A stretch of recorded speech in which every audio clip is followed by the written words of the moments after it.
আজকে বিয়ে বাড়ির মতো মাছের ঝোলটা করে খাওয়াবি?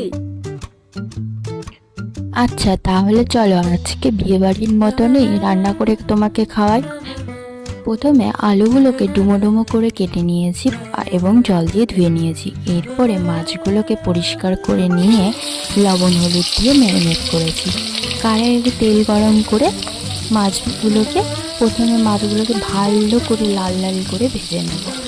এর মধ্যে মশলাটাও তৈরি করে নিই, তাহলে তাড়াতাড়ি হয়ে যাবে।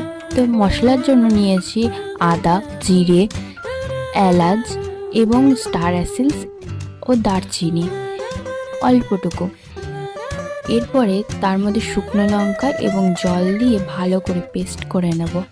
এর মধ্যে মাছটিকে আমি ভালো করে ভেজে নিয়ে থালায় তুলে নিচ্ছি। এরপরে সেই তেলের মধ্যেই পাঁচ ফোড়ন দিয়ে ভালো করে ফোড়ন হলে তার মধ্যে যদি তেল দরকার পড়ে অবশ্যই একটু তেল দিয়ে দিও। এরপরে সবজিগুলো আমি দিয়ে দিচ্ছি, অর্থাৎ আলুগুলো। আলুর সাথে আমি দুটো গাজরও নিয়েছি, দেখতে যেন ভালো লাগে। এরপরে সেটিকে ভালো করে ভেজে নেব এবং আলুগুলোকেও তুলে নেব।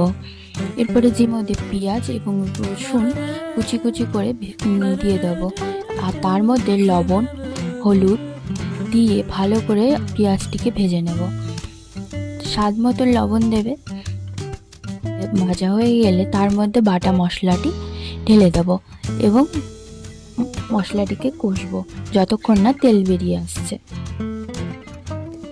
এরপরে তেল বেরিয়ে এলে তার মধ্যে ভাজা আলুটি দিয়ে দেব এবং ভাজা আলুটি দিয়ে ভালো করে মশলা সমেত সেটিকে কষতে থাকবো যতক্ষণ না পর্যন্ত ভালো করে কষানো হয়েছে। এবার ভালো করে কষানো হয়ে গেলে তারপরে পরিমাপ মতন জল দিয়ে, যতখানি তোমরা তরকারিটি করবে ততখানি পরিমাণ মতন জলটি ঢেলে দেবে। এরপরে ঝোলটি ফুটে এলে তার উপর থেকে ধনেপাতা কুচি করে ছড়িয়ে দেব। আর তারপরে ঝোলটি একটু ফুটে এলে ভাজা মাছগুলো একটি একটি করে ছেড়ে দেব। আর হয়ে গেলেই নামিয়ে নেব আর গরম গরম ভাতের সাথে পরিবেশন করব।